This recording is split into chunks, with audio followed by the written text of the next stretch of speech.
Parliament budget సమావేశాలు రేపటి నుంచి ప్రారంభం కానున్నాయి. ఈ నేపథ్యంలో కేంద్ర ప్రభుత్వం ఇవాళ అఖిలపక్ష సమావేశం నిర్వహించనుంది.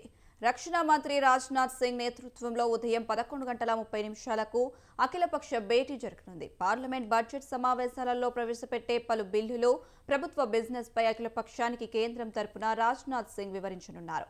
పార్లమెంట్ సమావేశాలు సజావుగా సాగేందుకు సహకరించాలని రాజ్నాథ్ సింగ్ అఖిలపక్ష నేతలను కోరనున్నారు.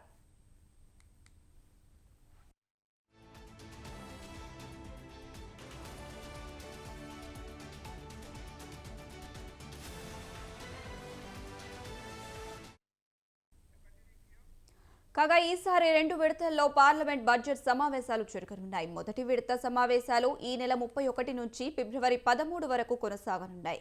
రెండో విడత సమావేశాలను దాదాపు నెల రోజుల విరామం తర్వాత మార్చి 10 నుంచి ఏప్రిల్ 4 వరకు నిర్వహించనున్నారు.